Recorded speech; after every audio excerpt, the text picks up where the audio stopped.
మా కంపెనీకి ఒక కొత్త ప్రాజెక్ట్ వచ్చిందండి. ఈ కొత్త ప్రాజెక్ట్ ఏంటంటే డిప్లాయ్‌మెంట్స్ అన్నీ ఆన్ ప్రెమిసెస్‌లో చేయాలి. అంటే ఫిజికల్ సర్వర్స్ ఉంటే అక్కడ చేయాలి. ఇప్పటివరకు నేను వర్క్ చేసిందేంటంటే గూగుల్ క్లౌడ్ మీద వర్క్ చేశాను. అంటే admin activities, DevOps kind of roles చేసేవాడిని. సో, ఇక్కడ డిప్లాయ్‌మెంట్ అనేది మన క్లౌడ్ సర్వర్స్ ఉంటాయి కదా! దాని మీద చేసేవాళ్ళం. అంటే ఫిజికల్‌గా మన దగ్గర ఉండవు ఎక్కడో ఉంటాయి. మనం యాక్సెస్ తీసుకొని డిప్లాయ్‌మెంట్ చేస్తూ ఉంటాం. ఇప్పుడేంటంటే మనం ఫిజికల్‌గా చేయవలసొస్తది. సో, ఏ యాక్టివిటీ చేయాలన్నా మనకు ముందు హ్యాండ్స్ ఆన్ ఎక్స్‌పీరియన్స్ కావాలి కదా!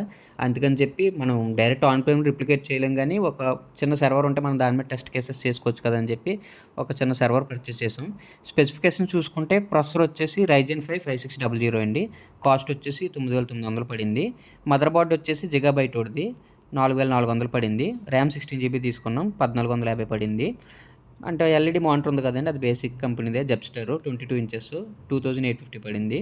అండ్ జెబ్రానిక్స్‌ది 2 జీబీ గ్రాఫిక్ కార్డ్ తీసుకున్నా అది 1500 అనమాట. దీంతో పాటు ఆర్‌జే45 కేబుల్స్, క్రిమ్మింగ్ టూల్, కట్టర్స్ ఇవన్నీ మనం టెస్ట్ చేసుకోవాలి కదా! దానికోసం అనమాట.